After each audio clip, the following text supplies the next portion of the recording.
My pleasure to introduce Dr. Erik K. Olsen, who is a professor of economics at UMKC, which is a stronghold for heterodox economic theory. Dr. Olsen is a leading researcher in cooperative enterprises, and his work has compared them to capitalist enterprises, organized with capitalist hierarchy, as you might have said on the posters. And he's compared the productivity, the survivability, and the barriers to entry that both different types of enterprise face. He is also a Louis O. Kelso Fellow at Rutgers University, where he studied shared ownership of many different varieties. He is also a First Joseph Cabrel Distinguished Scholar and Fellow, and his paper, Unproductive Activity and Endogenous Technological Change in a Marxian Model of Economic Reproduction and Growth, received the Review of Radical Political Economics Best Paper Awards, which is a pretty big deal, especially, I mean, that publication is a pretty big deal within the world of heterodox theory. And he's also the editor of and author of 2 chapters in the Routledge Handbook for Marxian Economics, which the class here, Marxist Theory of Capitalism, is using pretty extensively. So, yeah, if y'all could help me give a warm Truman welcome to Dr. Erik K. Olsen.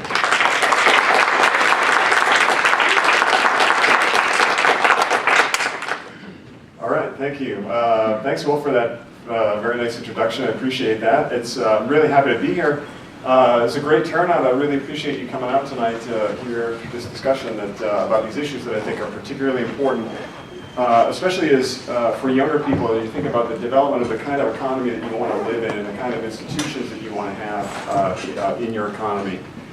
So Will mentioned in the beginning that I approach economics primarily from the perspective as a Marxian economist, and I want to say that you're not going to see too much of that in my slides and to some degree in the conversation that we're going to have, but I want to say that it's important and strongly informs the work that I do, and I wouldn't be able to have understood really some of the importance of these issues and some of here, we'll wait for everybody to come on and get settled down. Oh, here we go, finally the mythical surge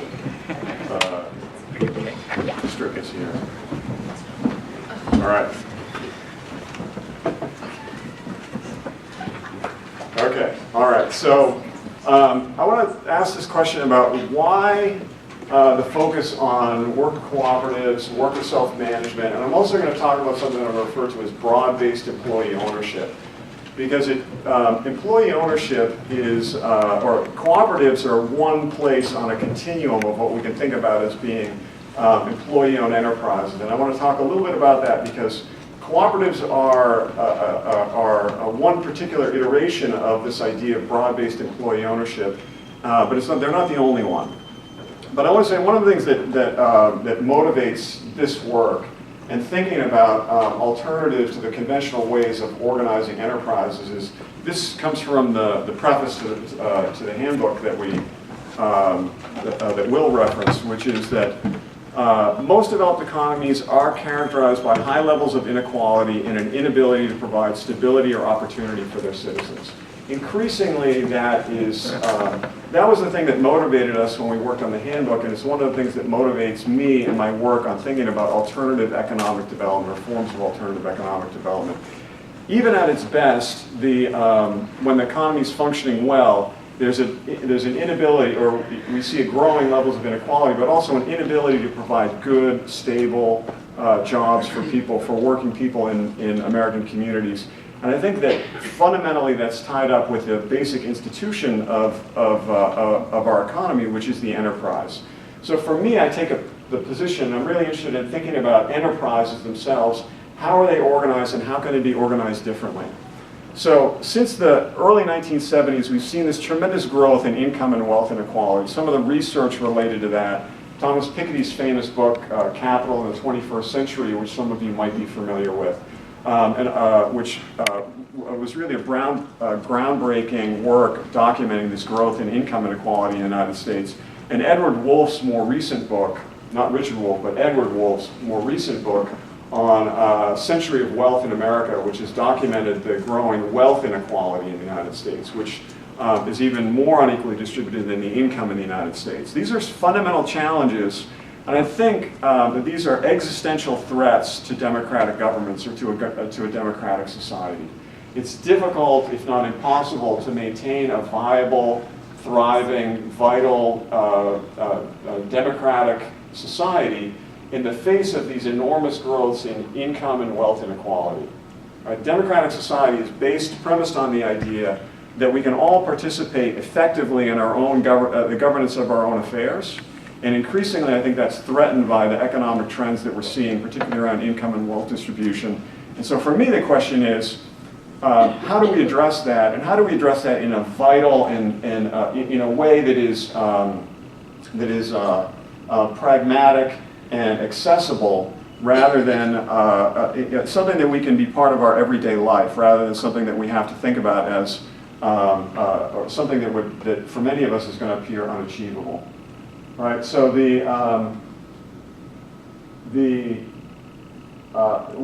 what's the impact of this? The impact of this declining stability and opportunity. Right. The more recent research has come out in the United States, and I don't have this on my slide, but I just want to mention it, which is that research that has shown that essentially all of the jobs that have been created since the depth of the last recession, since 2008, have been temporary and precarious jobs. Right? We've this growing reference to what we call the precariat labor force. Right? That there's been job creation, and the U.S. economy is being lauded for the amount of job creation that's going on. But are the kind of jobs that are being created, are those the kind of jobs that people can build a life on and feel strongly about and build a family on? And increasingly, the research is showing that that's not the case. And what's the implication of this? All right, so I'm going to talk a little bit about some work that was done by Case and Deaton. Came out in, some of their more recent work I'm referencing there in 2017, which they refer to the growth of deaths of despair. Anybody here heard a reference to any of this research, this idea of that the prevalence of despair is leading to actually declines in the expected life expectancy, particularly for non-Hispanic white people in the middle class, middle-aged people? Well, I want to talk a little bit about that. We're going to see that the midlife non-Hispanic whites with a high school education or less, what they refer to with these deaths of despair is, in the literature they call it poisonings, but what they mean by that is overdoses, right? Suicide, chronic liver disease, and diabetes. Right? Chronic liver disease being a result of alcohol abuse, and diabetes being also from poor diet and also drug and alcohol abuse being a contributor to diabetes. So what they found is this, and I want to, if you notice, this is an international comparison, right, as one of the global dimensions of this. You'll notice that, I don't have a pointer on here, or do I have a pointer on here? Oops. Oh no, oh no. Oh no, that's what I get for playing around there. Should have just, from the current slides, we'll do that. I think, is it yeah. Oh, there we go. There we go. Thank you very much. All right. Little comic relief there in the middle. It's always good to see the speaker make a fool out of himself very briefly. Okay.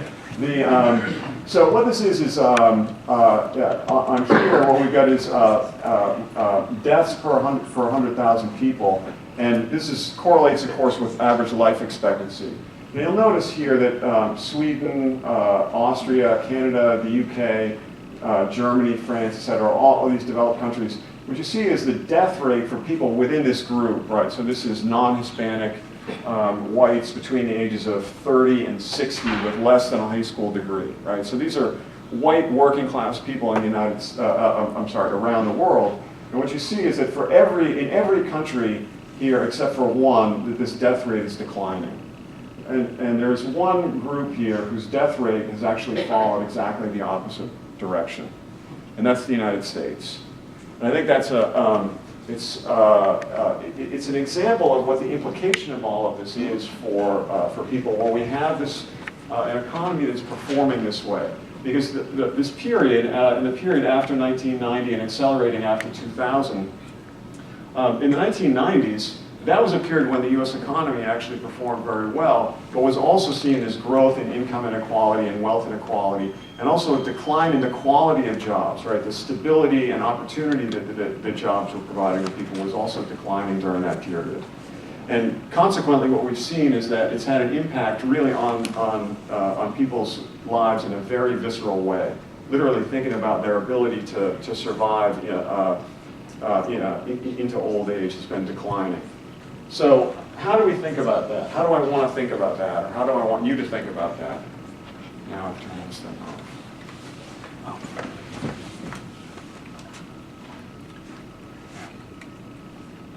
Doesn't work now.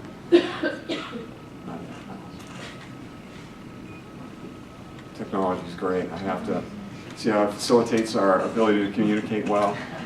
There we go. Now it's working. Okay.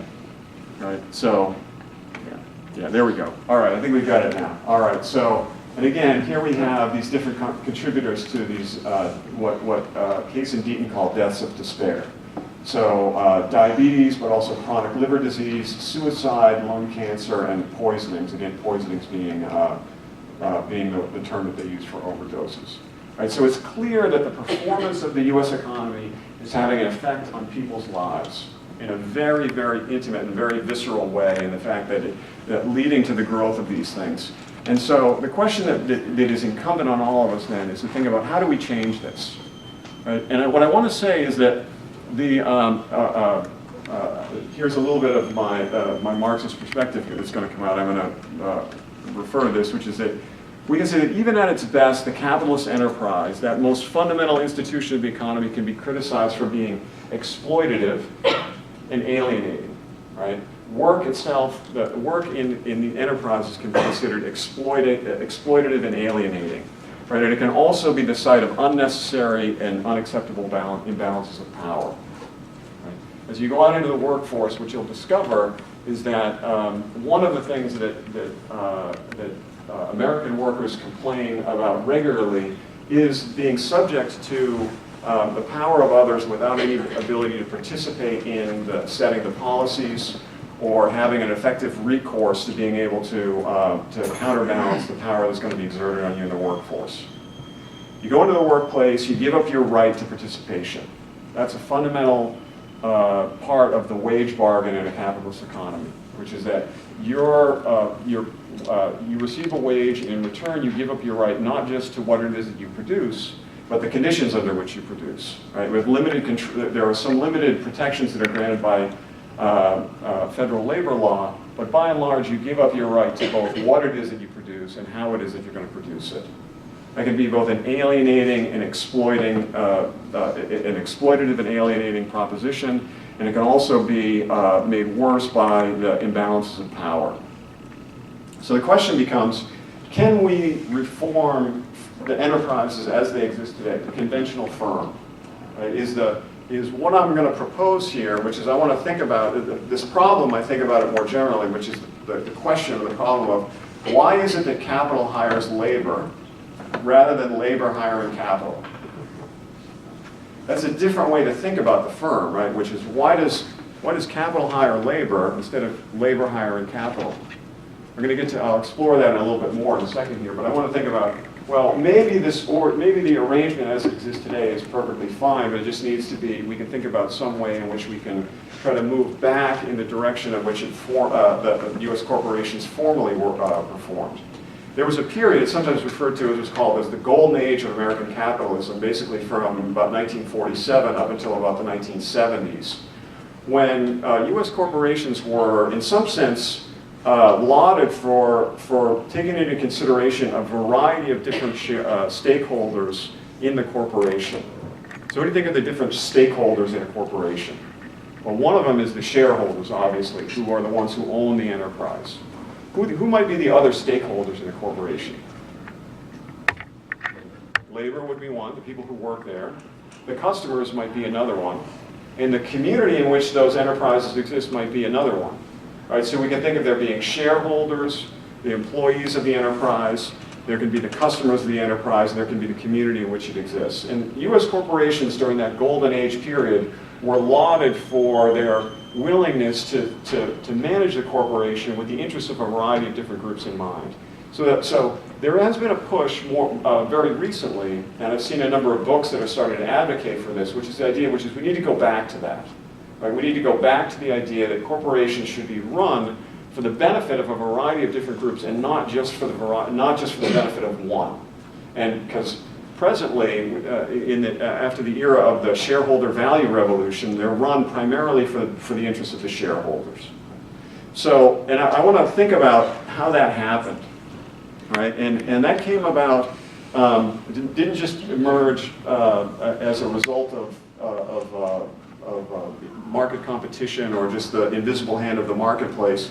There was a specific discourse that developed both within economics and within the business community that led to that particular outcome, where that former way of thinking about the enterprise as being this locus of a variety of different groups that are stakeholders in the enterprise, all of whom should be considered in the way that it's managed, to where one of them matters.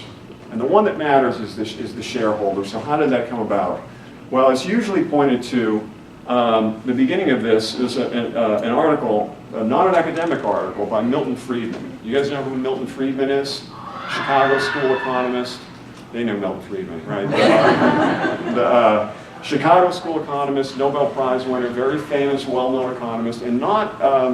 I don't want to disparage his intellect, because he's a very intelligent man, but he figured out something about a capitalist economy and was able, and he didn't single-handedly bring this about, but was sort of emblematic of the change that was going on, which is, he said, he wrote this idea that came out, the Friedman Doctrine, and he argued that the social responsibility of business is to increase its profits. He said that he referred to the push for corporate social responsibility as, he called it, pure and unadulterated socialism. And he went on to say this, and in short we can say the Friedman Doctrine is, in a free enterprise private property system, a corporate executive is an employee of the owners of the business. He's right. The board of directors is an employee of the owners of the business. That's who hires them, that's who puts them in that position. He said it's their responsibility to conduct a business, or their responsibility is to conduct a business to make as much money as possible while conforming to the basic rules of society. And he's right. I don't disagree with him. Right? The board of directors is the employees of the owners of the enterprise. It is their job to act in the interests of the owners of the enterprise. You hire those people, you expect them to work in the way for your benefit. That's the problem that I want to point to here, which is that if we have an enterprise that's organized in such a way that the people who work there are not also the people who own the enterprise, we have a separation between these two groups, which makes it possible for there to be this growth in income and wealth inequality. And so what I want to explore is this idea is there a different way to organize the enterprise where we can make both the people who work there also be the people who are the owners of the enterprise. So when the board of directors makes the decisions about how they're going to run that enterprise in consultation with the people who work there, they're going to make decisions that are going to benefit the people who work there, rather than people who are shareholders who are not participating in the everyday operation of that enterprise.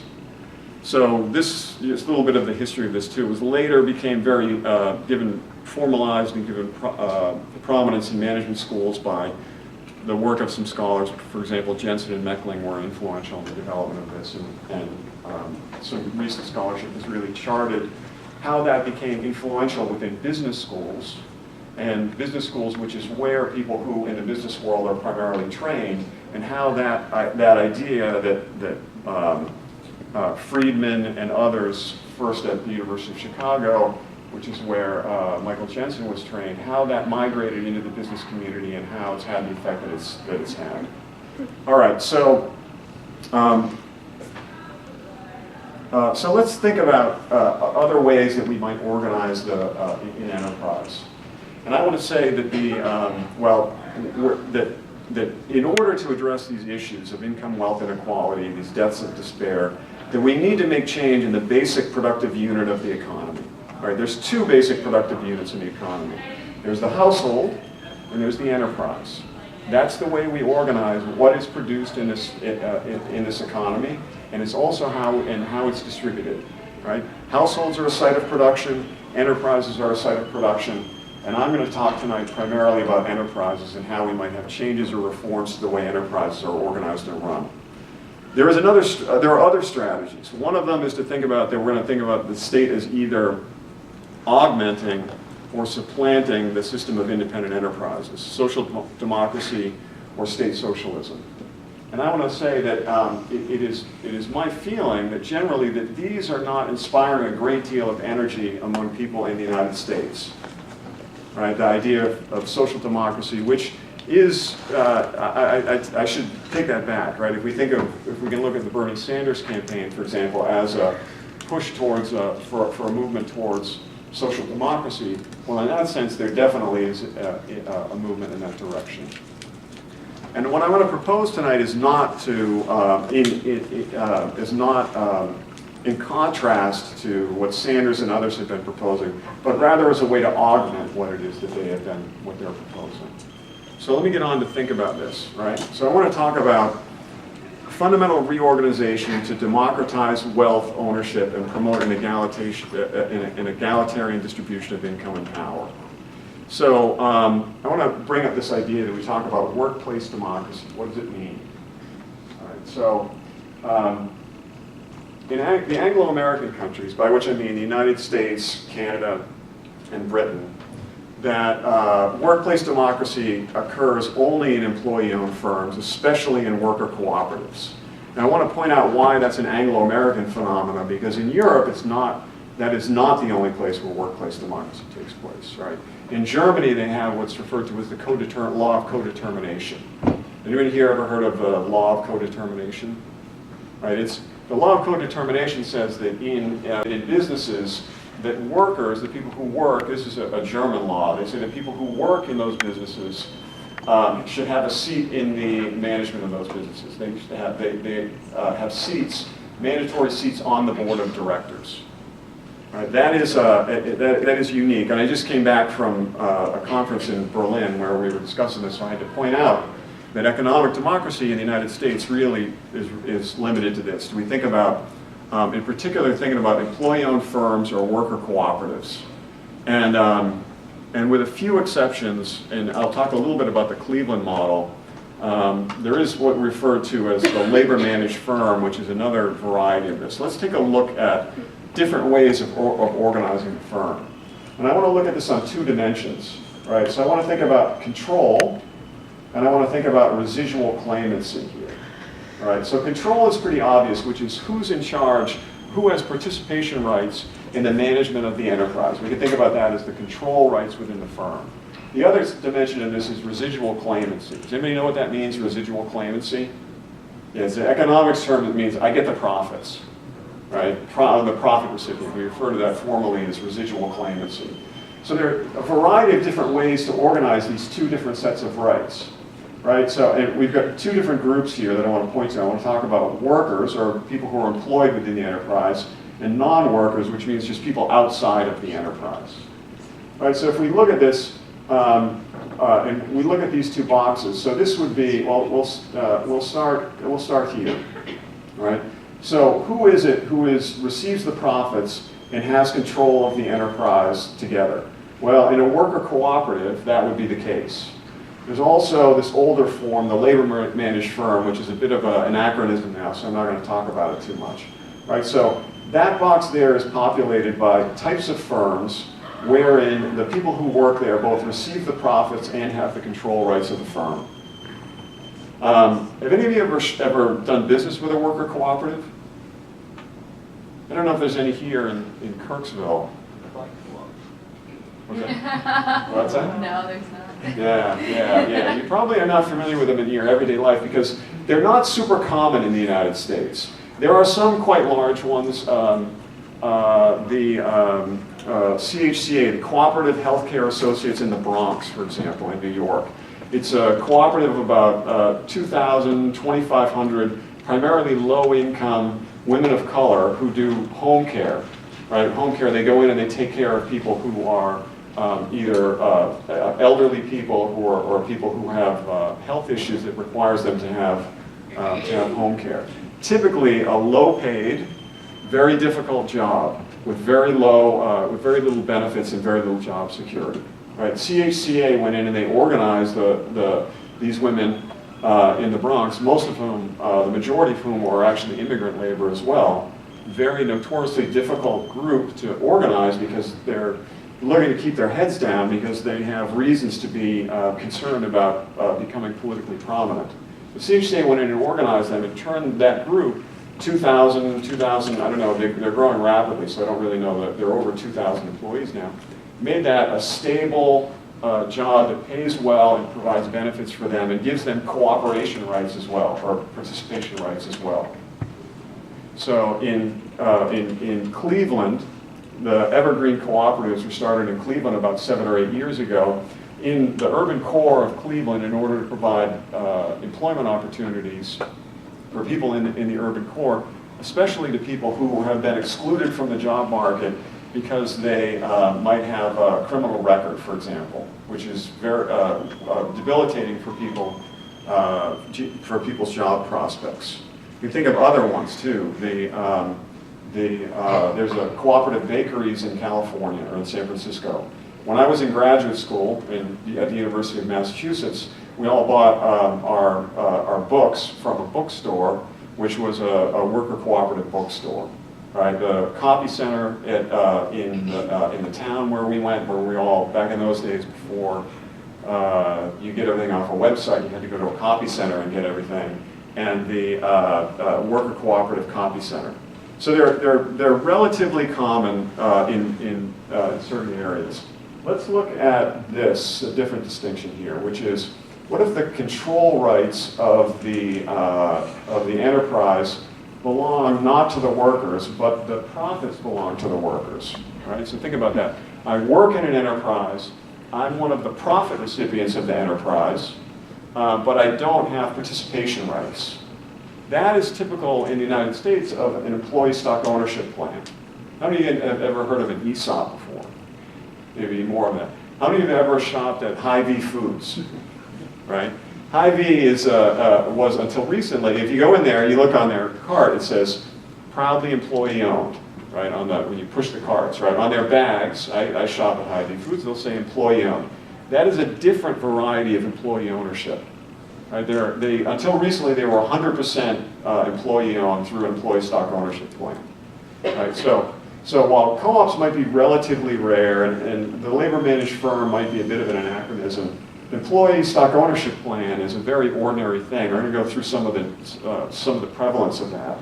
Right? So this idea that we might be able to organize these different types, bundles of rights, residual claimancy or profit recipients and control rights in a different way is part of, Gar Alperovitz, who's written a lot on this, likes to say it's as common as grass in the United States. It's a very ordinary phenomenon, but we don't think about it because we haven't been taught to think about it in a different way. There are other ways to think about it. If we have who has residual claimancy and then in a co-determined firm, the workers and non-workers themselves both have participation rights, but only the outside owners have residual claimancy.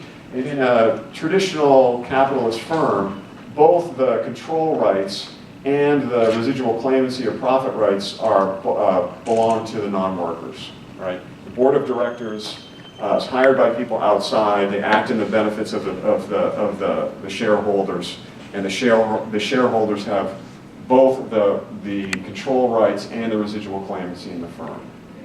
All right. So what is employee ownership? And I want to think about that a little bit. What does it mean to talk about something that's employee owned? Different forms of it: direct ownership. We can have stock options, an employee stock purchase plan, or a KSOP, which I won't go into. About 40% of households that own stock have a private sector employee own their employer stock. Right? So about 40% of people who own stock will own and a job will own stock in the company in which they work. Right? That's not a form of broad-based employee ownership. That means that's individual employee ownership. So I want to think about limited group ownership, right? So partnerships, management group, firms might be owned by, in part by a management group. And I want to think here about broad-based employee ownership. So an employee stock ownership plan is a form of broad-based employee ownership. There's also cooperative ownership, which is a different form. And I want to say that in 2015, there were about just under 7,000 ESOPs with about 14 million participants in them. It's about 11.3% of the US private sector workforce. So again, that's what I mean to say, this is as common as grass, right? It's an everyday phenomenon, employee ownership, which quite honestly is probably the most difficult part of this thing. Because I want to say, let's ask this question, how is it that the employees get to own the place where they work? Right? How is it that they've inverted this relationship where it is no longer that, that capital hires labor, but rather that labor hires capital? Well, if you when I first came in here, or when I get introduced, I'm a Lewis O. Kelso Fellow at the Rutgers School of Management and Labor Relations. Lewis Kelso came up with the idea of how this could be done. And what he said was that one of the reasons why workers don't own the places where they work is because they don't have any capital, right? They don't have any assets with which to buy a company that they work in, right? And workers themselves tend to be not have sufficient capital to employ themselves. Well, Lewis Kelso came up with the idea, and he said this. He says, well, the enterprise itself has value, right? And we can talk about this as the book value of an enterprise. The enterprise itself has value. What if we were able to use that as the equity from which employees could borrow against? I said, well, there's no reason why that can't happen. So that was the basis of the employee stock ownership plan. The employee stock ownership plan, which says we can borrow up to 100% of the value of this company in order to buy the company from the person who founded it or the people who own it today.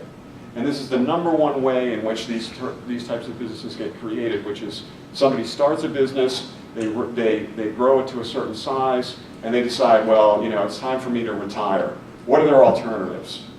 What can you do? Suppose you've started a business, you want to retire, what are your alternatives? What can you do? Go public. You can go public. That's one of them. Yeah. You want to sell this, you decide, well, I'm going to go public and I'm going to check out, right? Like I'm going to get my equity and I'm going to leave it to somebody else. Typically what happens, small and medium-sized businesses, I'm going to sell it to my competitor. Right? I'll sell my business to my competitor, right? You know, I make whatever, widgets or something. Somebody else wants it. And do you know what the result of that is typically if you work for a company that gets bought by one of the competitors? It's generally not good, right? Because what competitors want is they want your client list, and they might want some of your equipment, but they probably don't want your facility, they don't want most of your employees. So that's when we were talking about the instability of American jobs now, that is one of the ways that of bringing about instability. But what about, instead of selling it to your competitor, what if you could say, well, I want to sell it to the people who work here? They're going to come up with the money somehow. Well, what they're going to do is they're going to borrow it.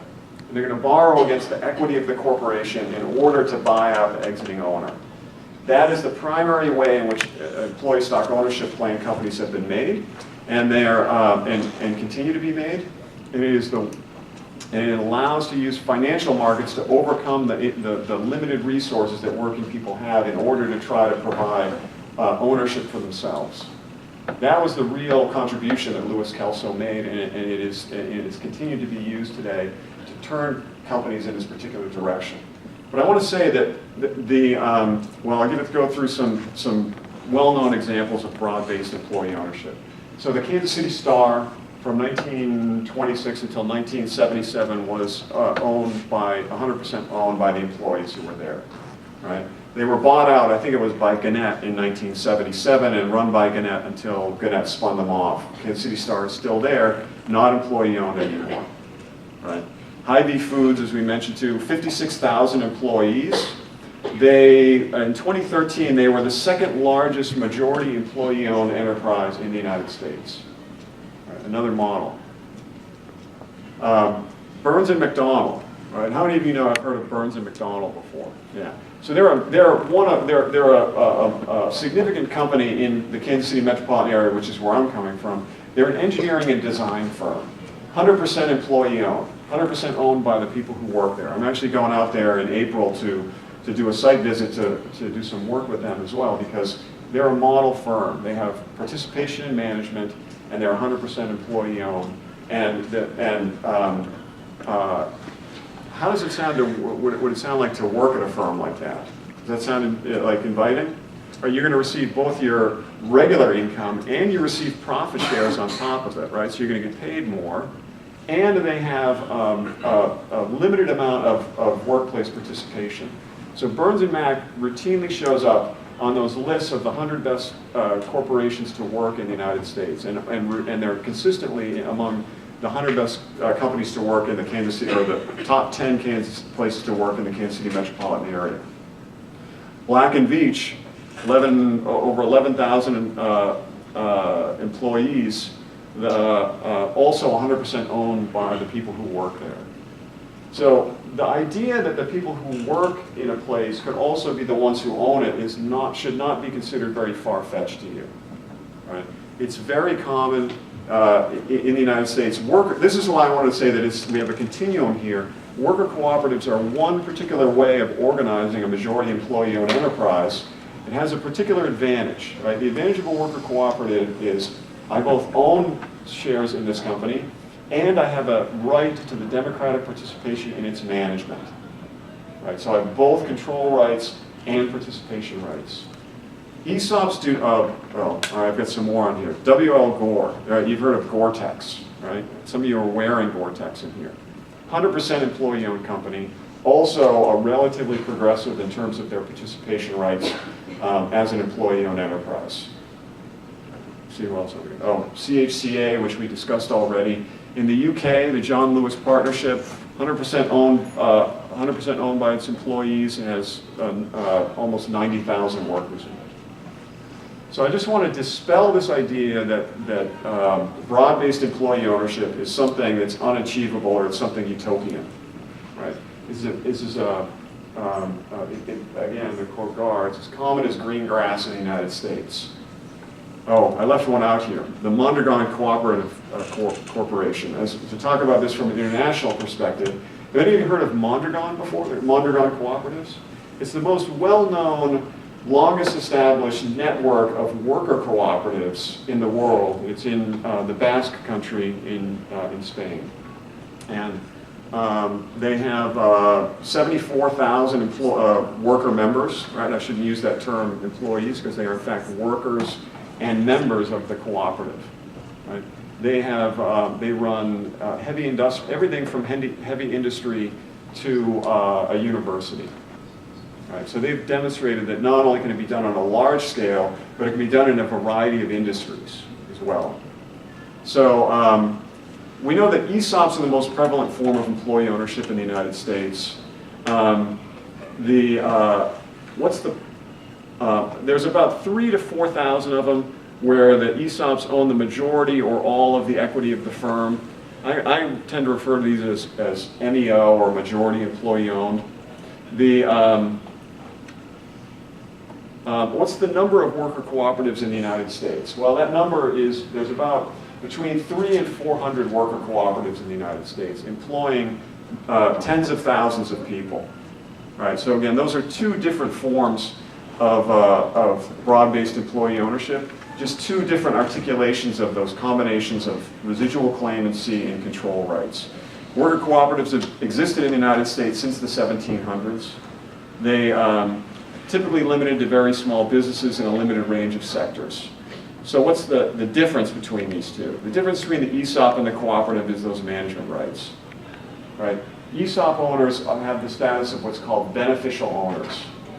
It means that their management rights are typically delegated to a board of directors. That is one of the reasons why worker cooperatives have both of these things.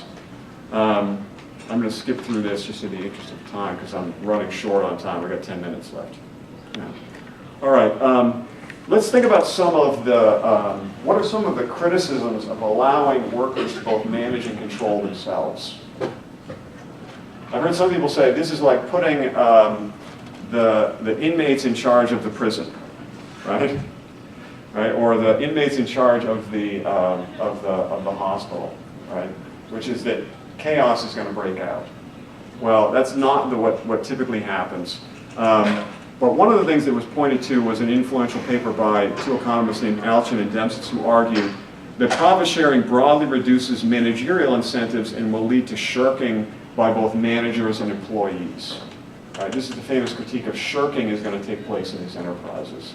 Right, workers are not going to work hard, their managers are not going to supervise them hard. Why? Because, well, there's no individual whose income depends on making sure that people are working hard.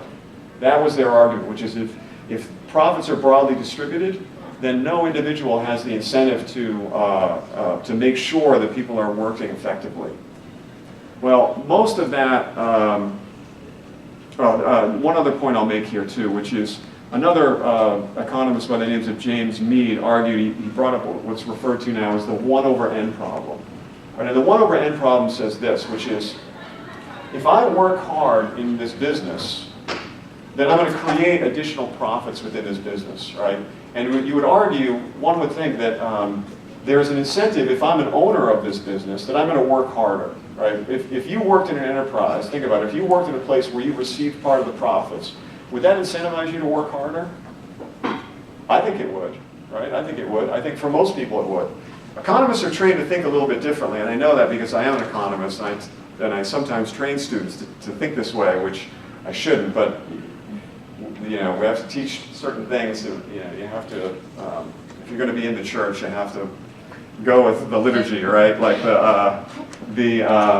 I don't always, trust me, we have a variety of different ways of thinking about this. But what Mead said was, well, you know what? My individual effort is going to create some amount of additional profit. My share of that additional effort is just going to be 1 over n, where n is the amount of people that I work with. And so if we all work together in a cooperative business, and you know, I work harder, whatever I create is going to be shared amongst all of us, just the same way with whatever you create is going to be shared amongst all of us. But that means there's an incentive to shirk, right, which says, well, I'm not going to work harder because if you all work harder and I don't, I'll benefit from your hard work without having to incur the cost of working harder, right? That's it's what's referred to as the problem of a free rider, of free riding. So Mead, in some sense, was referring to as an early explanation of the 1 over or free rider problem. I don't know, just discussed. What do we find out? What does the empirical research say about this? Because these are all theoretical questions, and I want to talk about some of the empirical realities of this thing. My own work has shown, by looking at supervisory ratios in conventionally owned and majority-owned enterprises, that there is no indication that shirking is primarily a significant problem. Right? There's both some very close studies that have been done on individual cooperatives, and I've done work using national data collected on firms to show that there is no evidence that shirking is a problem, either in majority-owned firms of any variety, right? The ESOP companies or the or worker cooperatives. And indeed, what you find is that employee-owned companies, they have 2 benefits to them: higher productivity, greater longevity. All right? They perform better. They live because they perform better. They survive better in the world. So this runs completely counter with the conventional arguments as to why it is that labor hires capital rather than capital.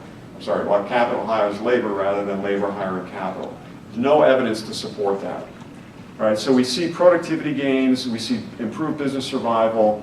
There's an equity argument to be made here, which is that broad-based ownership is typically associated with, especially among cooperatives, but in ESOP companies as well, with a more equitable distribution of both wealth and income. Ownership succession can be used through employee ownership, can be used as a way to keep a business in a community rather than seeing it disappear when the person who started it retires and sells to their competitor who is not really interested in maintaining a plant in Kirksville, Missouri, but actually wanted the client list of the business in Kirksville so that they could then make that their own clients. That's why I refer to this as being a tool for durable local economic development. If you want to keep business in a community, and if you come from a community in Missouri, Kirksville or otherwise, and you're interested in making sure that businesses can be retained there, well, the surest way to assure that those businesses are going to be retained there is to make the people who work there also the people who own that business. Because they're not going to be incentivized to relocate production outside of the United States, and they're not going to be incentivized to move that production from, say, Missouri into Kansas, which is a problem we have in the Kansas City metropolitan area, which is that businesses are jumping the state line left, right, and center in order to get incentives from the economic developers on both sides. So, okay. Little bit, this is just some of the literature that finds that the research that's associated with increased productivity, associated with broad-based employee ownership. I'm going to not be able to get through all of this, but there's a question about what's the source of these productivity gains, and the argument that I point to is that employee-owned firms need fewer supervisors. That's what I found empirically when I went out and looked at these firms. They need fewer supervisors. Why do you think that's the case? Any idea? Seems, yeah, go ahead. If you have a stock in the overall production of the output of the company. There you go. There you go. You don't have to be looking over my shoulder. I'm one of the people who benefits from the work that's going on here. I need fewer people looking over my shoulder. Refer to this in the literature as worker co-management, right? Which is, or co-supervision, right? They're willing to supervise one another, including supervising themselves. Right? So reductions in supervisory inputs. Here's an example from literature on the Pacific Northwest plywood cooperatives, which was for a long period of time, for about 30, 40 years, the plywood in the United States came out of the Pacific Northwest, and that industry was equally split roughly between cooperative plywood mills and conventionally owned plywood mills. And what Greenberg found was this: he said the the cooperative mills could get by with about 1 or 2 foremen per shift, and that the comparable conventionally owned mills required 6 or 7. Shouldn't be surprising when you lay that out there. When you think about it, how do we articulate this combination of participation and residual claimancy or profit sharing, that the people who own the enterprise in which they work might need fewer people who are standing behind them, looking over their shoulder, making sure that they're working.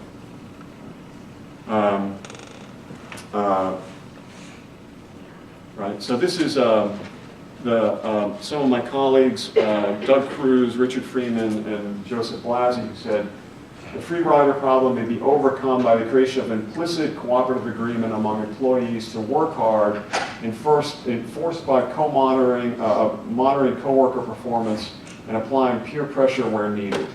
Right? That's a more realistic way of thinking about the way the firm is going to behave than Mead, who argued that the 1/n problem would make this impossible, or Alchin and Dempsey, who argued that there's going to be ineffective incentives there for people to manage effectively.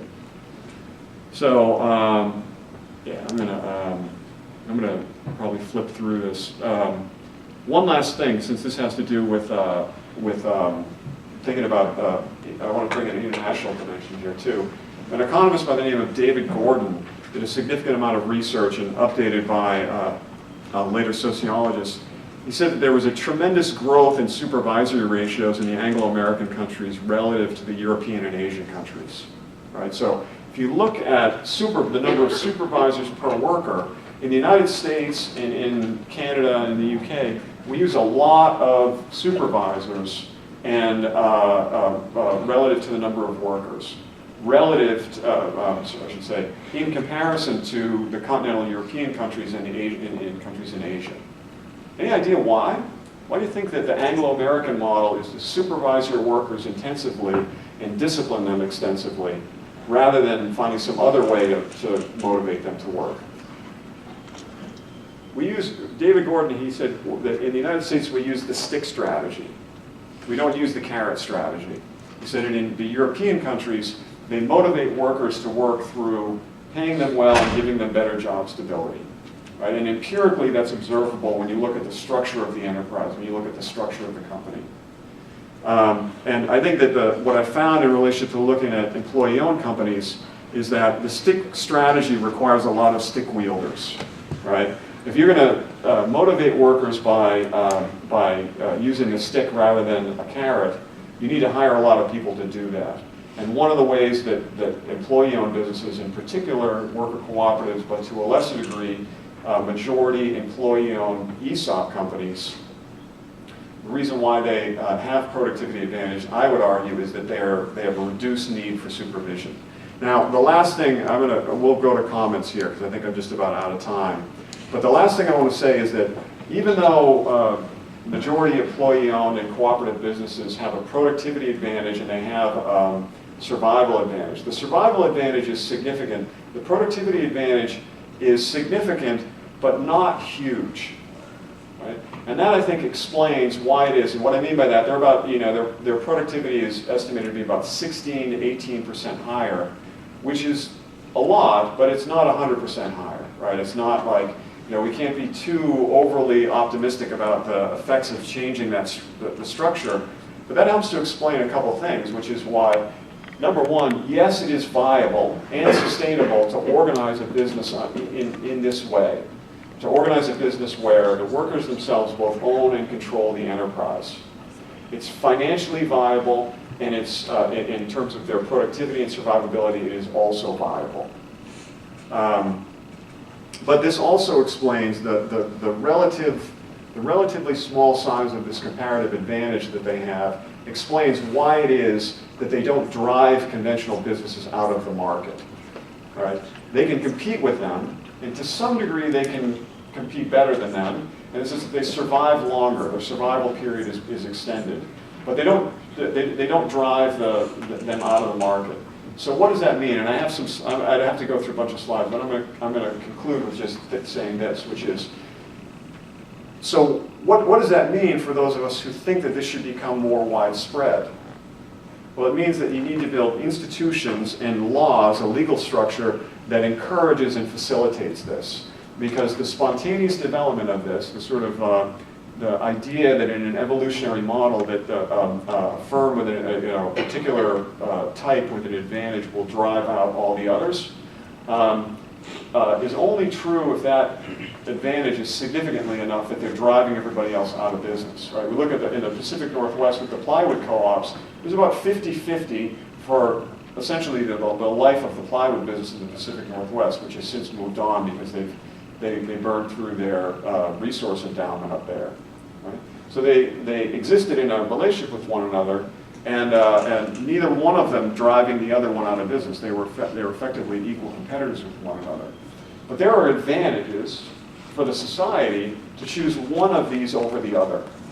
And to go back to where I started with, I think it's the advantages to think about as a way to address income and wealth inequality, and also to address the sort of alienation and exploitation that takes place within firms, and that power imbalances that takes place within firms, of going into a workplace and not having the ability to contribute to the management of the place where you're going to spend a significant amount of your time. So I think we need to incentivize this through public policy and through the development of institutions that can facilitate the development of these things. So why don't I end there, and we'll go to we'll start to have a conversation here. Some questions.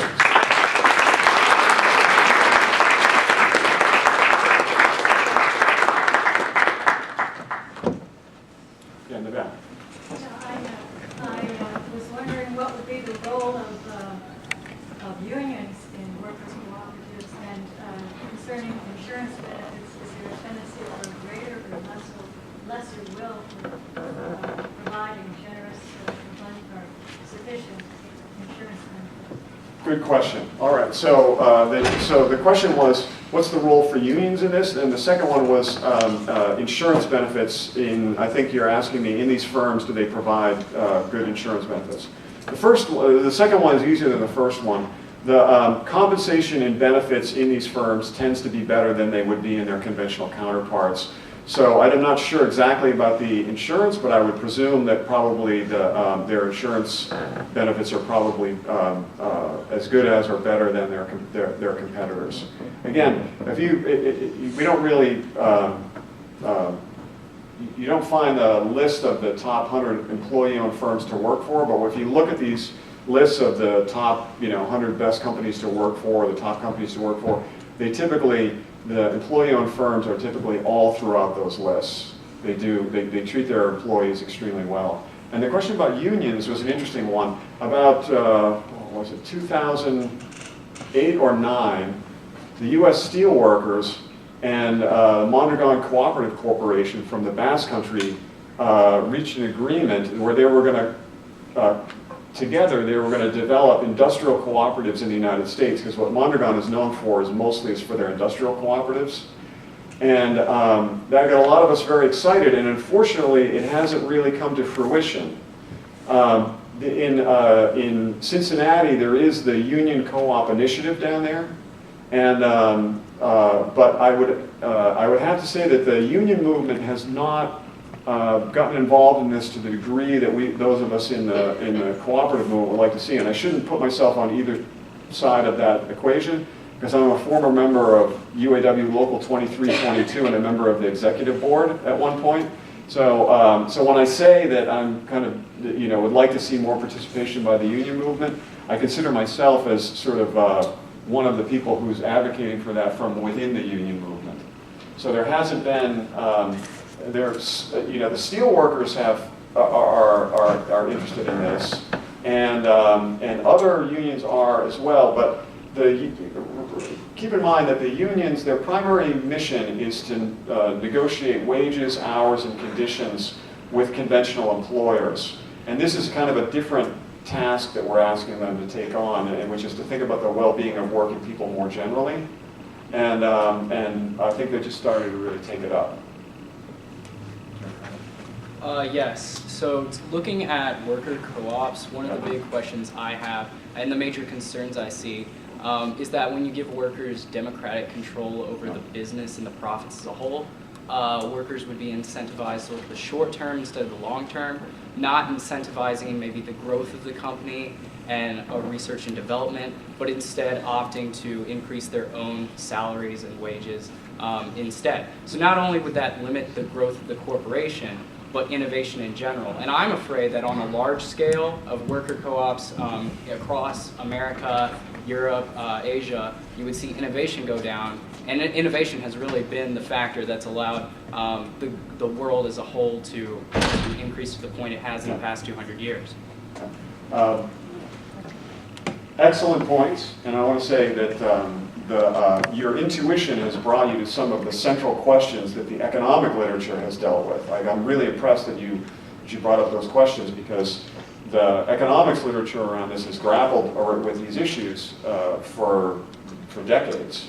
And so let me tell you what the experience has generally been, which is that it really depends on how you structure the participation rights.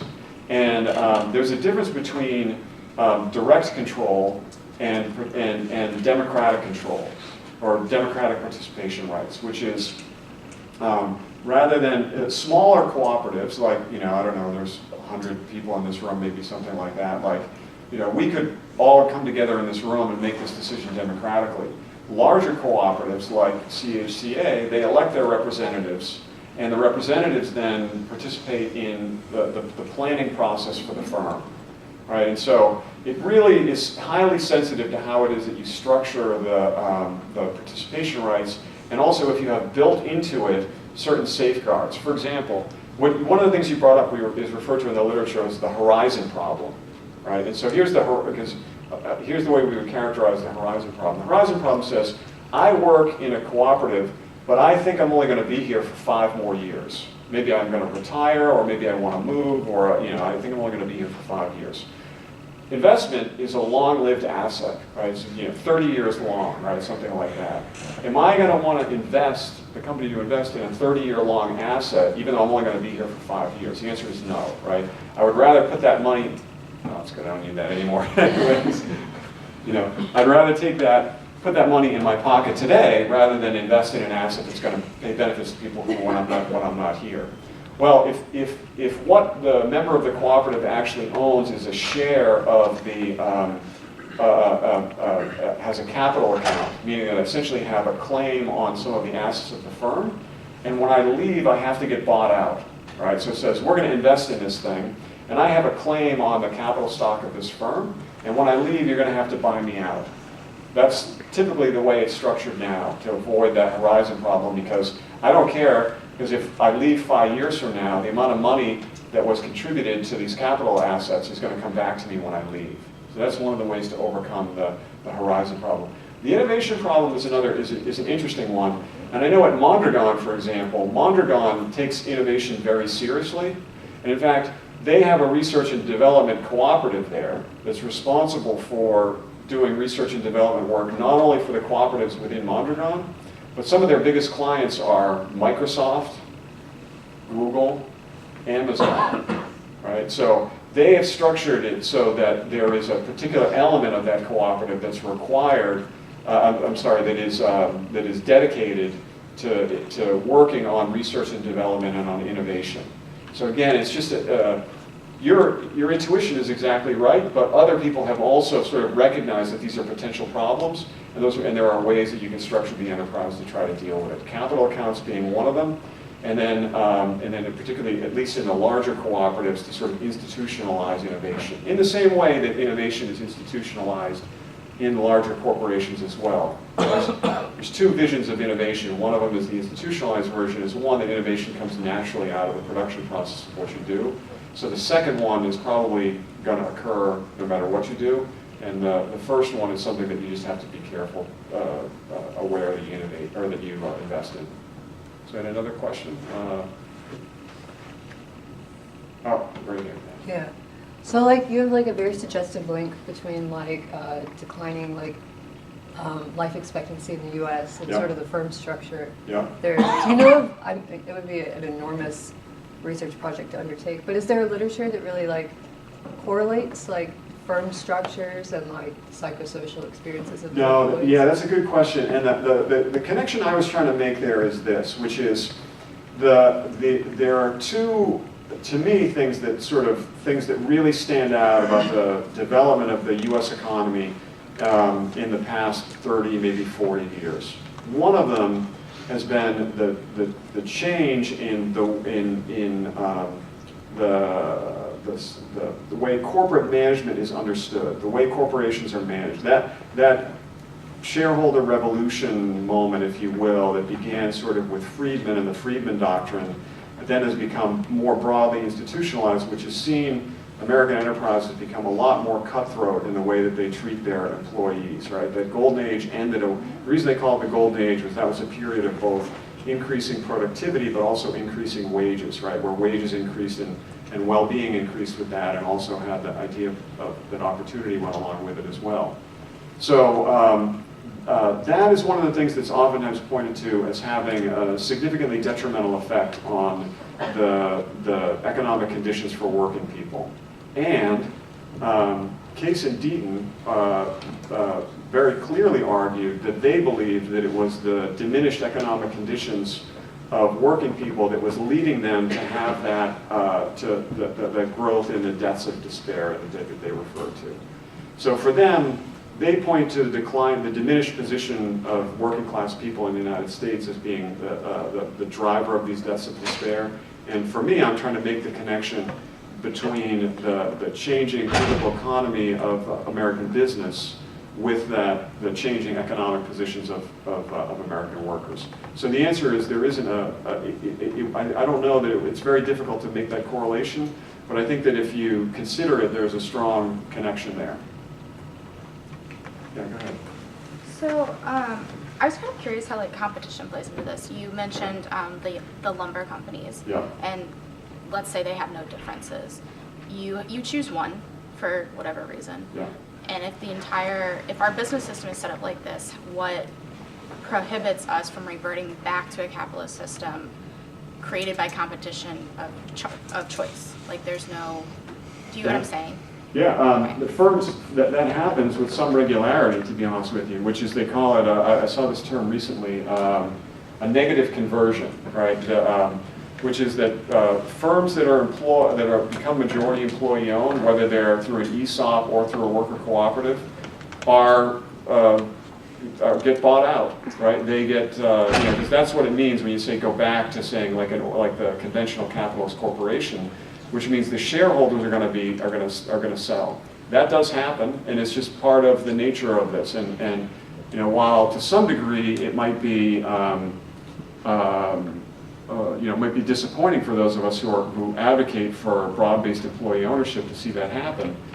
But it's a boon for the employees, for the workers. They do that typically because they earn significant revenues by doing it. I'll give you an example.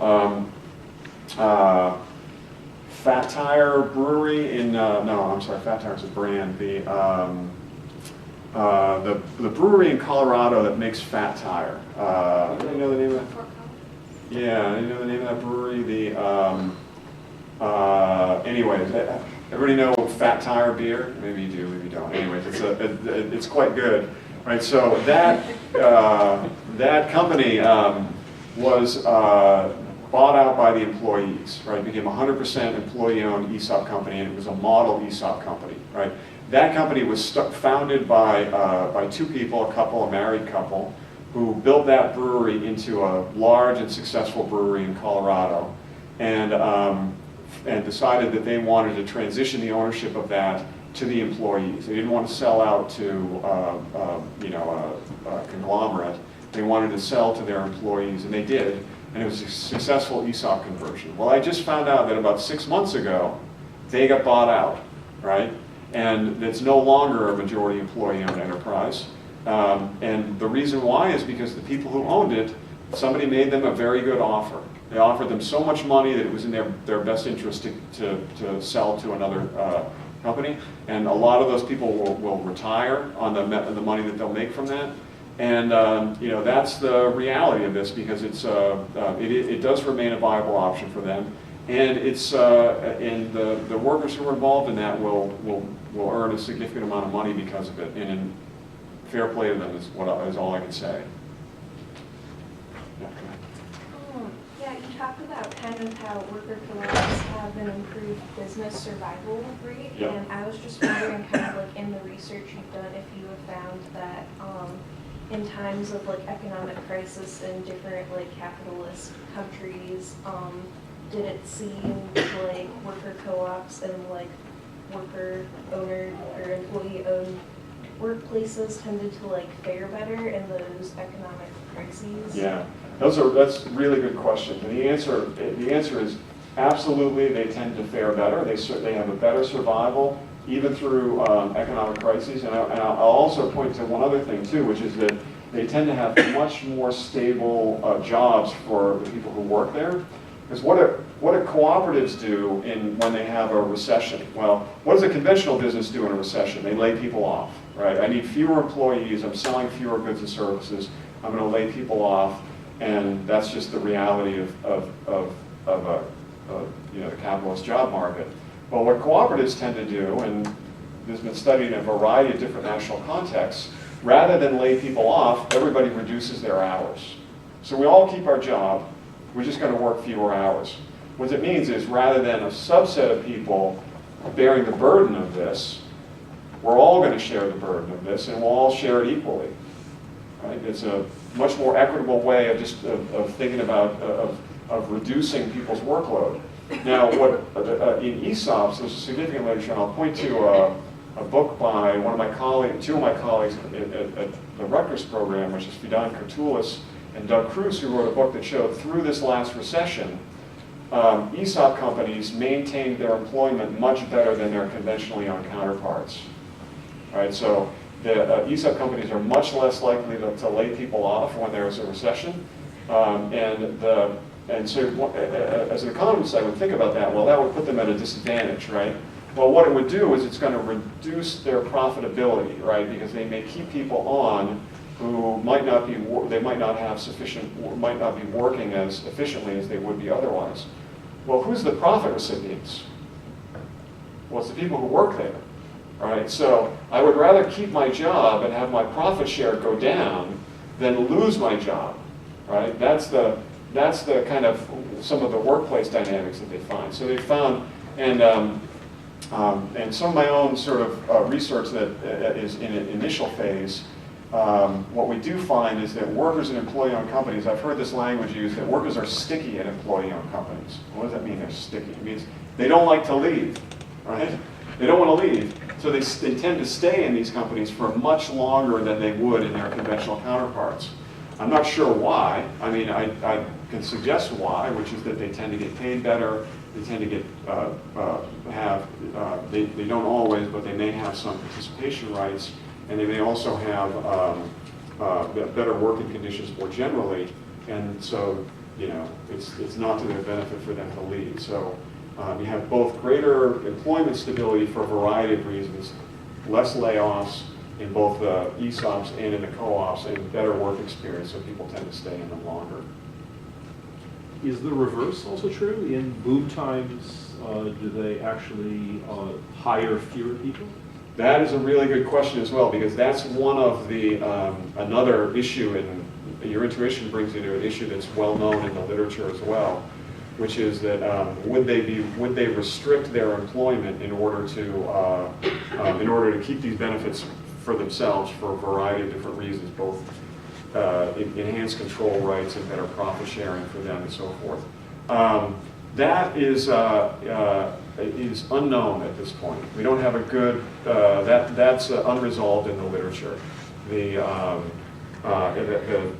question has been raised in a variety of different contexts. I've never seen anybody conclusively decide one way or the other on it, but it is another issue that also needs to be addressed in the structure of the, again, to go back to Mondragon, and I hate to go back to Mondragon so often because they're a good example, but it starts to seem like the whole world, like they're the, you know, they're sort of an exemplar, but like I don't want to overuse the exemplar, but they also, they are a cooperative of cooperatives, or a network of cooperatives, and one of their requirements, it's built into the founding documents there, is to maximize employment in the Basque Country. So they expand their employment whenever they have the opportunity to do it. And as we think about the kind of institutions and structures we want to build here, we might want to think about trying to build that in as well. Yeah. Could you elaborate then a little bit on the Fagar bankruptcy that occurred with one of those subsidiaries of Mondragon? Yeah. In that one, my understanding is that they laid off thousands of workers, yeah, and that they actually outsourced to foreign employment and stuff like that. Well, they did. Okay, that's a good question. So Fagar, which was the Mondragon, was the #1 or one of the top producers of household appliances. Household appliances, washing machines and stoves. That's how they got their start. Actually, that was the first business that they were in. Was they were an industrial producer of household appliances. And what happened to them was that this was the same thing that happened to a lot of people in 2008 and 2009, right? Which was that the housing market collapsed, and with the collapse of the housing market went the demand for household appliances. And so that cooperative, that industry just became unviable for them. Nobody was buying appliances at that point. You know, think back. I mean, the students will remember, but those of us who were homeowners and so forth in 2008, 2009, you're just worried about keeping your job. Nobody was buying new washing machines. So that one closed. Most of what they did was they actually moved people out of that cooperative and into other cooperatives in the Mondragon cooperative network. To the degree that they could, they absorbed those people, which is a routine thing that they do, which is that they open co-ops and they close co-ops with some regularity. When they close them, the workers are offered opportunities to move into a different enterprise within the Mondragon corporation. They did also engage in outsourcing. That's entirely correct. And they argued it was because of competitive pressures, right? They're not free from competitive pressures. And this is good because, we can't be naive about this. Like, none of this is this isn't going to be, we might be able to, create nice conditions within a workplace, but that workplace is still going to exist within a larger economy where they're subject to the competitive pressures, and they're not going to be free from it. So this is, in fact, there's a number of other issues here too, which is that I would want to be very clear that I don't think that broad-based employee ownership and worker cooperatives in itself is the only solution, nor is it, I think, the something that were we to achieve that would be the end goal, right? Because we're not going to see a reduction in unemployment, for example, because we transition these. Unemployment is a macroeconomic phenomenon by and large, macroeconomic conditions. Transitioning the ownership and participation structure within an enterprise is not intrinsically going to have an effect on macroeconomic conditions. So we still need larger scale macroeconomic policy and monetary and fiscal policy, or a move towards more broad-based social democratic avenues of organizing and managing the government. So I tend to think of employee ownership and worker cooperative as a beginning and not an end. And that sort of affects your question as well, which is that it's a beginning, but we still need the opportunity. How do we deal with failures and problems with the macroeconomy as well? On the, you mentioned the example of plywood in the Northwest, doesn't that also suggest that these companies may not be more ethical when it comes to the environment? They're driven by profit, and so if they have to make a profit, they're going to put that above taking care of the environment, so they destroy all the wood in the Northwest. It's a very good question, right? I mean, the question is, would working people make different decisions than the people who are making these decisions now, right? And if their livelihood depended on it,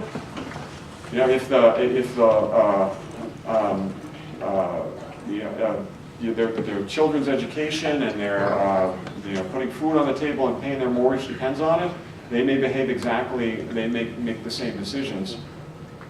Or we could also, or they may not. We don't know. There's no good answer to that. So, for example, if I live in a community, would I want to also pollute that community? I don't know. Probably. I mean, I know that I wouldn't, right? But I don't want to try to generalize from whatever decision I would make.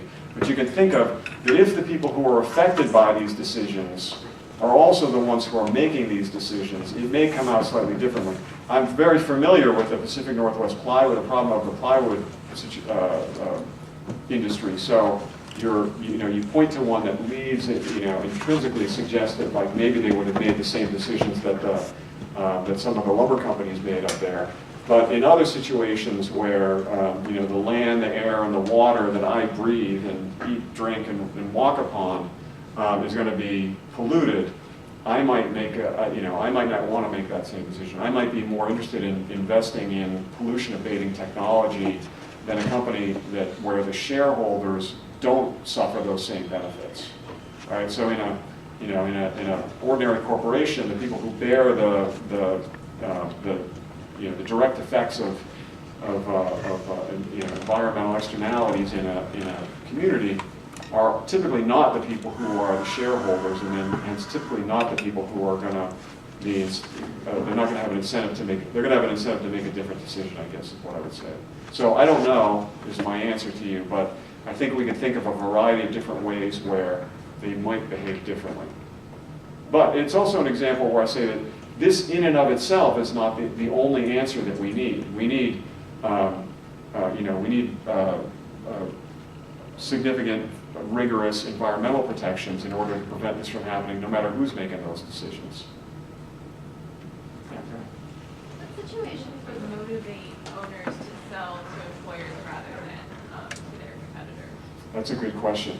I'll tell you right now, the primary motivation is twofold. And I'll give you the sort of the one that shines better light on human nature, which is that oftentimes when a business goes through an ownership transition, they will say, routinely you hear business owners say this, which is, I was at the end of, I was ready to retire. I had to sell this business. I didn't have anyone in my family who wanted to take it over. Who else am I going to sell it to other than the people who helped me build this business, right? So they can have, they can have those sorts of motivations. And the other motivation that people point to is that they get a significant tax incentive to do so, right? The ownership transitions are significantly incentivized in the tax code. So it can be both looking out for the well-being of other people and looking out for the well-being of themselves.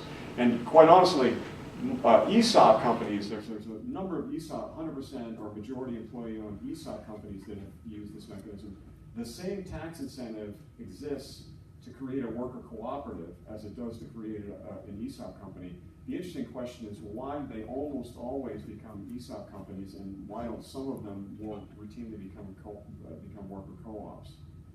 And that's a discussion to have at a different time, because it's kind of inside baseball about the industry that is involved with this.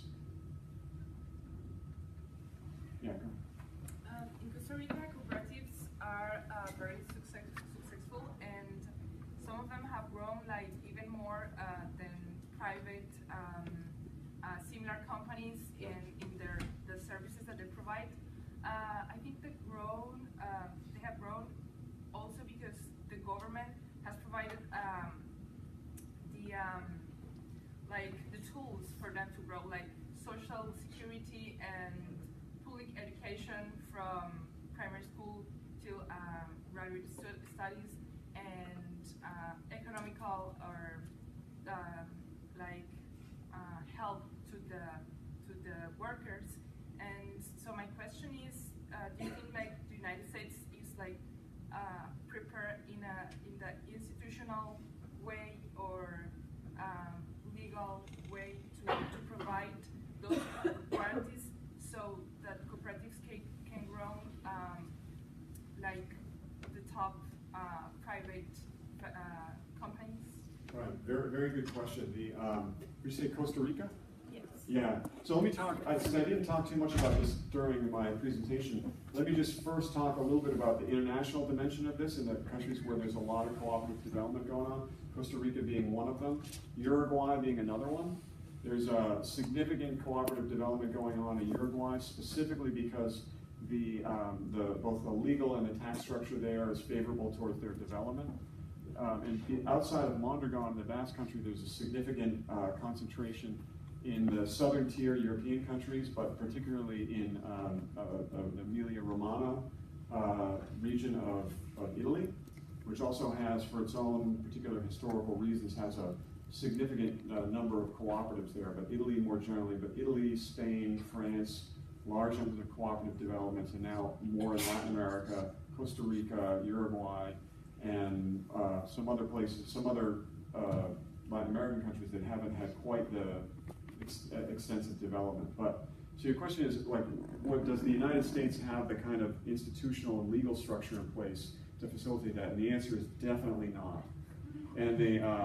And so let me give you an example. And one of the reasons why it's really difficult to do research on some of this, we know that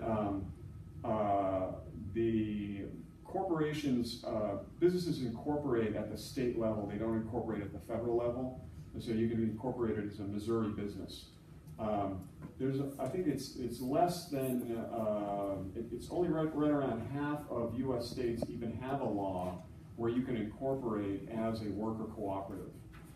Right? There are most states have these broader cooperative laws, but there's 3 different kinds of cooperatives. There's worker cooperatives where the workers are the ones who are the members in the cooperative.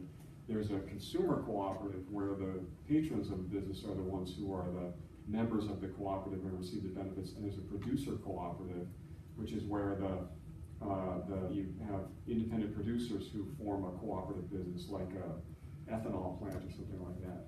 So most states have some cooperative law. Most of them do, or about half of them don't have a worker cooperative law. So you can't even incorporate as a worker cooperative.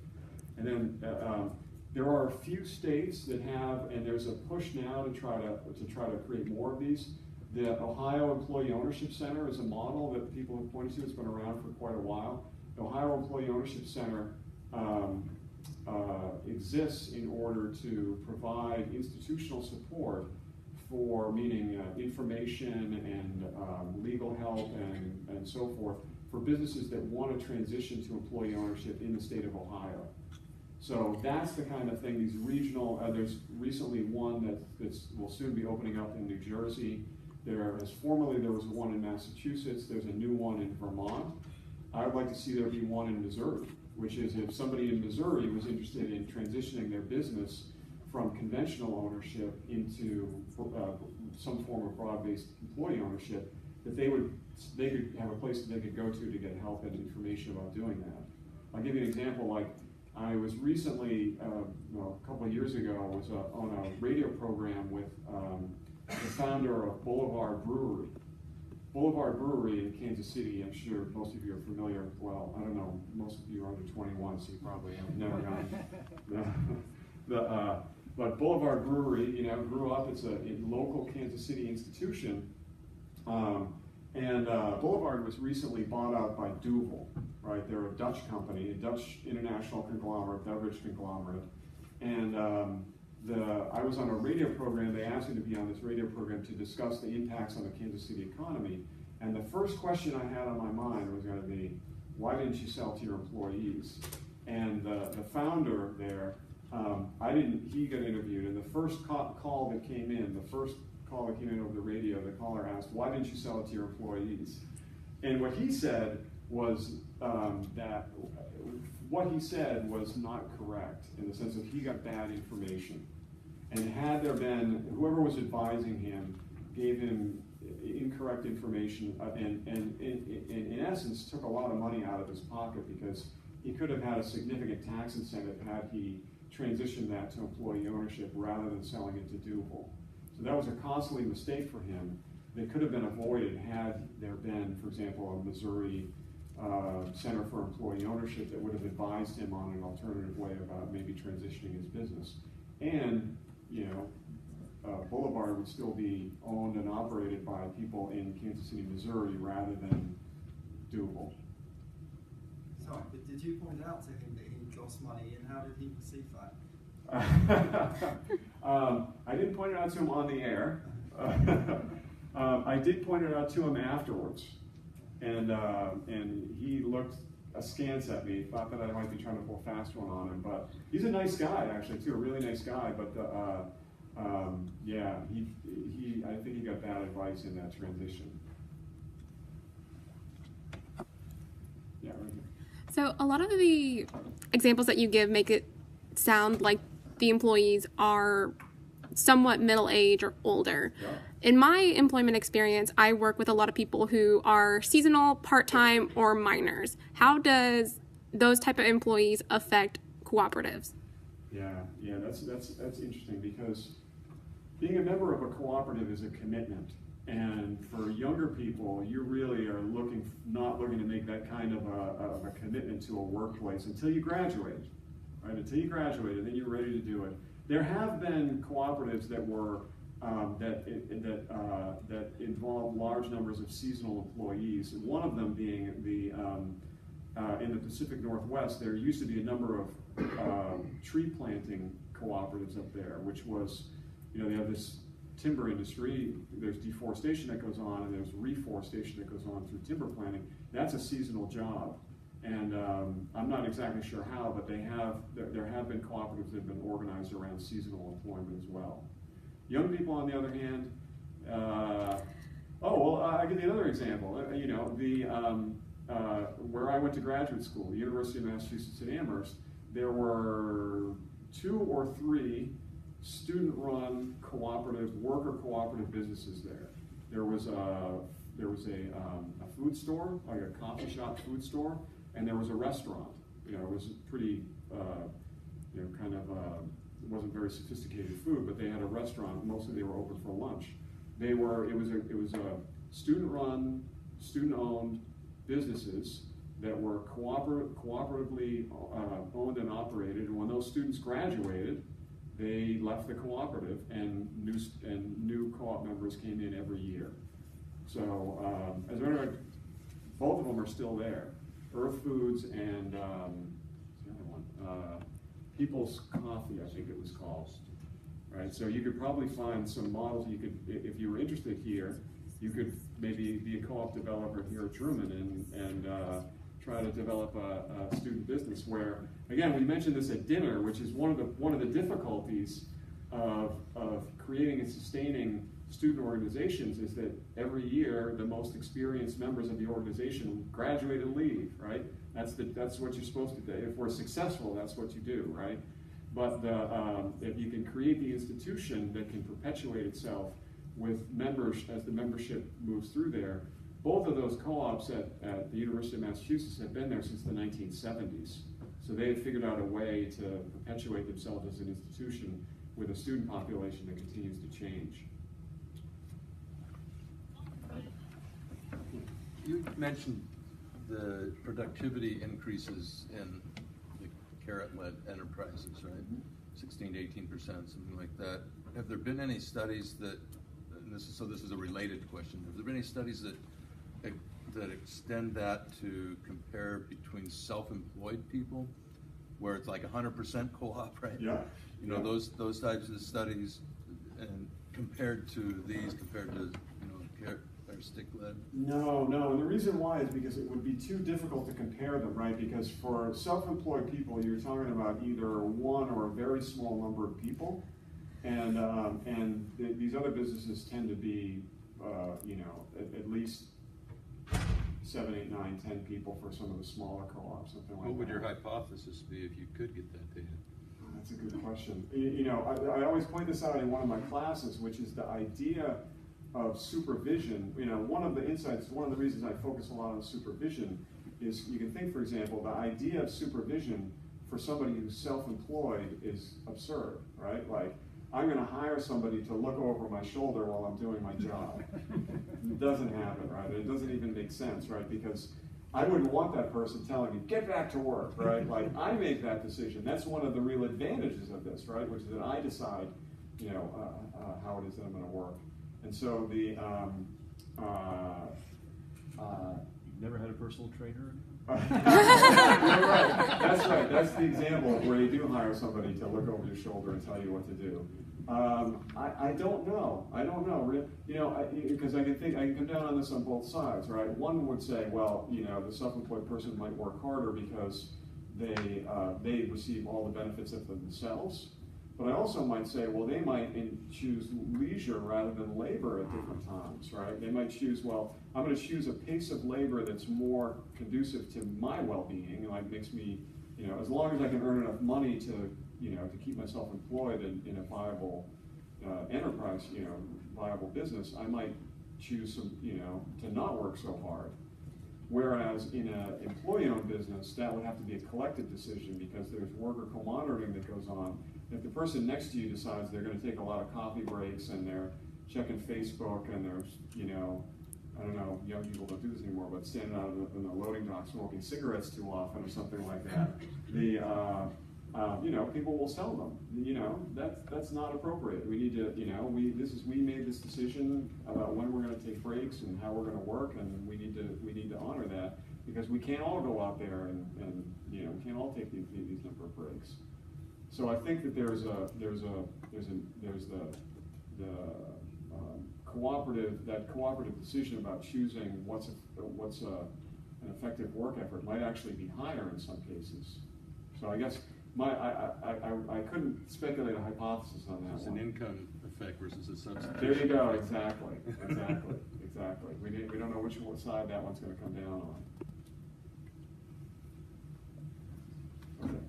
What's the breakdown of blue collar to white collar, these worker co-ops? So in worker cooperatives are in the United States, they are primarily, I should mention there is, just finished past their 10th year anniversary not that long ago, the U.S. Federation of Worker Cooperatives. Oops. If you want to shout out for the U.S. Federation there. If you want to know more about worker cooperatives in the United States, I believe their page is USFWC, United States Federation of Worker Cooperatives, usfwc.org. And they're the ones who do the best research on the kind of the demographics. They've recently come out with some research on the demographics of employee ownerships. It is primarily in the United States is more concentrated in blue collar and working class jobs, not heavy industry but light industry, and also food service and those sorts of jobs. And it is much more skewed towards people of color than it is than the U.S. workforce as a whole. So that tends to be where a lot of activity has been in cooperative development recently, which has been sort of blue-collar jobs and primarily people of color rather than, which is different, I have to say, because there was a wave of cooperative development in the United States in the 1970s and into the early 1980s. Mostly there were people who were part of the political movement of the 1960s who reached a point where, and 1970s, who reached a point where they had to provide an income for themselves. And rather than going to work for a corporation that they might not have agreed with or found conducive to their, the way they saw themselves in the world, went out and started worker cooperatives. And those were much more whiter and also in more service-oriented jobs than the cooperatives that we're seeing now. So the development recently has been different from what it's been historically, or at least in the near history, because worker co-ops have a long history. There's a big wave of them in the 1870s, there was a big wave of them in the 1930s, there was a big wave of them in the 1970s, and we're sort of in the next wave of them right now. There's a lot of energy around us right now. Any last questions? Have I worn you out? Well, go ahead. This was mentioned a couple times. So one of the big criticisms of like capitalism is that our decisions are made for profit instead of like for use, and like that we're not rationally directed. Could you draw some like broader implications for a society that was generally workers' cooperatives? Would we still be making decisions based off of profit if it destroyed the environment? And would we keep the market, or would we have like more consumer cooperatives? Or like, how is this like a systemic, systemically different? Think about scaling it up, and what does it start to look like if we start to scale it up? Well, I mean, I'm an advocate for worker cooperatives, and so, I would probably tend to emphasize what I think might be some of the advantages. But, the world is a difficult and strange place, right? It's hard to forecast what things would look like. And what I'd like to think is that if you put people in charge of or give them greater control over the decisions that affect their lives directly, that they will make decisions that will get better outcomes for them, right? So their working conditions would be better. I would like to think that they would tend to make decisions that would not adversely affect the environment in the ways that it has been previously. Well, let me kind of speculate a little bit here, which is one of the reasons why corporations are oftentimes driven to do things that adversely affect the broader community that they're in. Is publicly traded corporations, there's a decision that's made every single day on how much money that they're going to be able to make. And if they are not maximizing shareholder value or making decisions to operate in the benefit of the shareholder, that stock is going to go down. Right?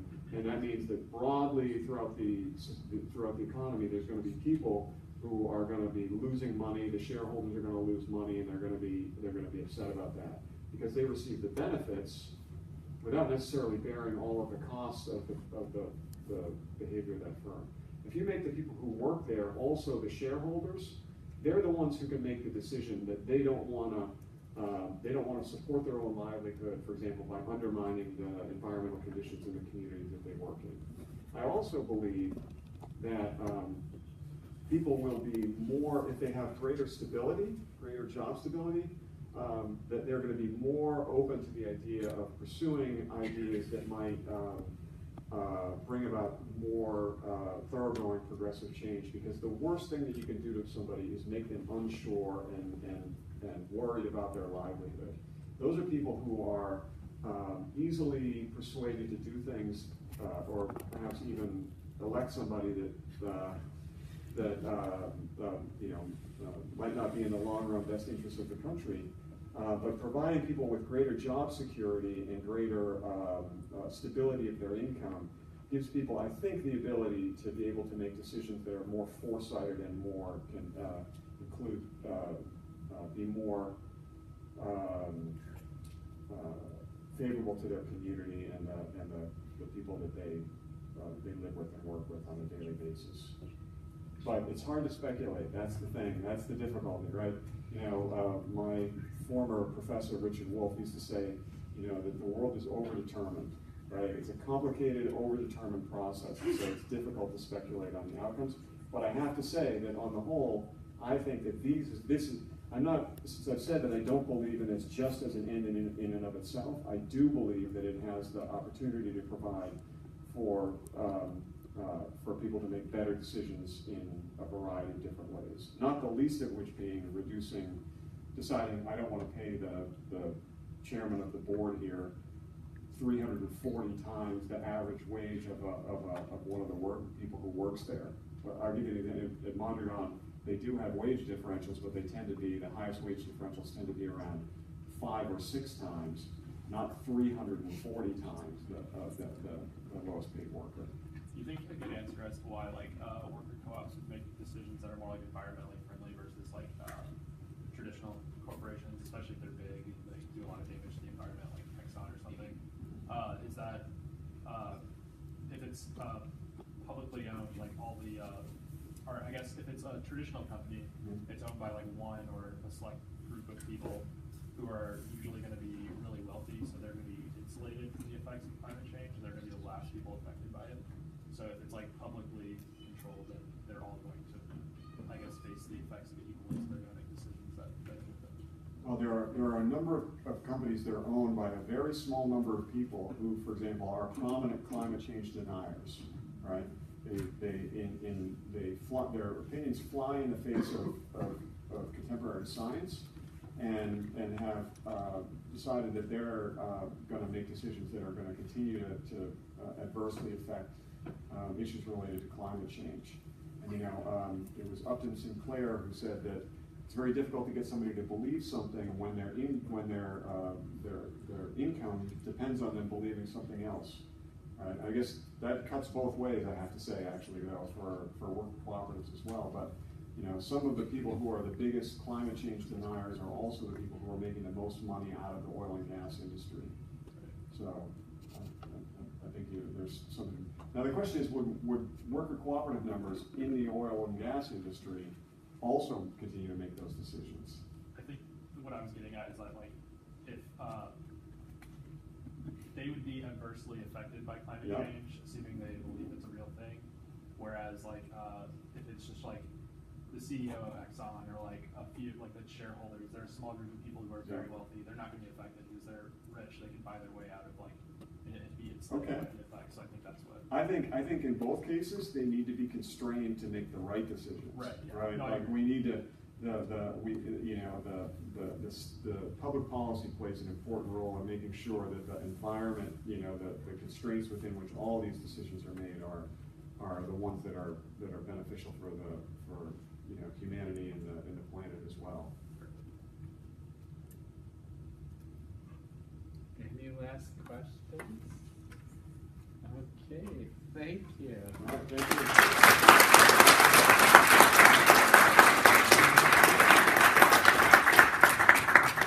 Yes, thank you, Dr. Olsen, for coming. And to remind you again that our next global issues will be a report back on a study abroad trip to Cuba on